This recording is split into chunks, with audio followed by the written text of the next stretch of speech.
आदरणीय श्रोतागण, देखिए आयुर्वेद के संदर्भ में विलक्षण दुर्लभ अत्यंत उपयोगी जानकारियाँ आपके साथ साझा करते रहते हैं।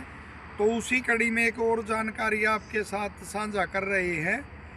जो शीत काल चल रहा है, हेमंत ऋतु का समय, तो इस समय जो ठंड का जुकाम होता है उसका प्रकोप बढ़ता है।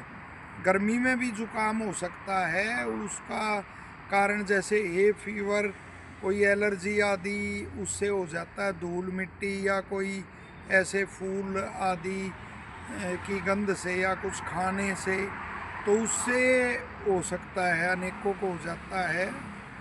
तो लेकिन इस मौसम में वो ठंड से होता है और प्रतिशय इसे कहा गया है। देखिए शब्द में ही इसका वो छुपा हुआ है जो अर्थ है रोग का, और उसी में उसका प्रकोप का क्या कारण है वो भी स्पष्ट हो जाएगा। प्रति कहते हैं अभिमुख होना, यानी किसी एक उसके वस्तु के आगे दूसरी वस्तु होती है तो उसको फिर कहते हैं कि वो उसके अभिमुख है, जो आगे वाली वस्तु चीज है जो, तो उसमें। और शाय का अर्थ है गमन, गति। तो इसमें क्या होता है जुकाम में, प्रतिशाय में, कि जो रुका हुआ कफ है तो वह वायु के अभिमुख होकर बाहर निकलता है, तो इसमें कफ का ही प्रकोप होता है। और फिर वो वायु को भी कफ दूषित करता है, विकृत करता है, और फिर वो वायु उसको बाहर निकालती है, नासिका द्वारा कफ बाहर निकलता है। और जो कफ स्रोत हैं तो उनकी दृष्टि से यह रोग होता है। तो और फिर इसके पित्त भी विकृत हो जाती है अनेकों में, तो इसके फिर वो भेद भी माने गए हैं। पित्तज भी होता है, वो तो एक लंबी चर्चा हो जाएगी। तो इससे पीड़ित होने पर कुछ, जैसे आज की वीडियो का मुख्य उद्देश्य है कि इससे पीड़ित होकर जो सामान्य उपचार है वो क्या है। तो देखिए एक विचित्र वो उपाय आपको बता रहे हैं।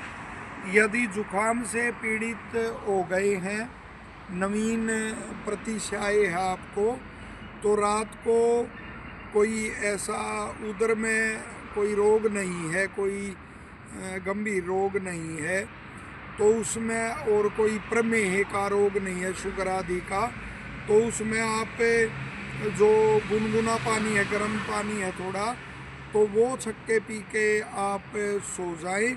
उससे देखोगे आप सुबह जो कफ के स्रोत हैं वो खुल जाएंगे।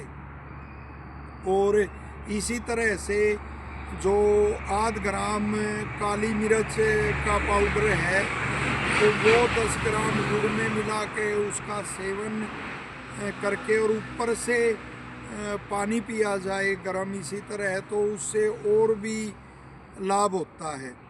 और जैसे ये अपना तुलसी है और काली मिर्च है, तो और सौंठ है, खूब कला है, तो इनका क्वाथ भी बड़ा इसमें काम करता है। उससे तो जो प्रतिशाय के कारण जो ज्वर हो गया है तो उससे भी फिर निवृत्ति होती है। और वो जो दो उपाय हमने सामान्य उपाय बताए वो तो प्रतिशाय को के दूर करने के बहुत ही अच्छे उपाय हैं। और उससे पीड़ित हो गए, हाँ, प्रतिशाय से नाक से पानी टपक रहा है या नाक बंद है, आँखों में भारीपन आदि है, तो सर को अवश्य ढाँप कर रखें, उससे भी बड़ा वो होता है, लाभ होता है। तो इन उपायों से आप इससे बच सकते हैं। और कौन इससे पीड़ित नहीं होता? जिसने अपना शरीर व्यायाम से कठोर बनाया है, या जो 12 के 12 महीने जिसका शीतल जल से स्नान करने का अभ्यास है, तो वो लोग इससे पीड़ित नहीं होते। और यदि हो भी जाता है तो जल्दी ही शीघ्र ही उससे निवृत्ति हो जाती है। तो अपने शरीर को भी कठोर बनाने का वो अभ्यास करना चाहिए। आशा यह जानकारी आपको लाभदायक लगेगी और लोकहित में आप इसे ज़्यादा से ज़्यादा शेयर करेंगे, साझा करेंगे। वीडियो अच्छी लगती है तो लाइक करेंगे। चैनल को आपने सब्सक्राइब नहीं किया है तो ऐसी दुर्लभ जानकारियों के लिए चैनल को भी आप सब्सक्राइब करेंगे। आप सबका धन्यवाद, सबको शुभकामनाएं।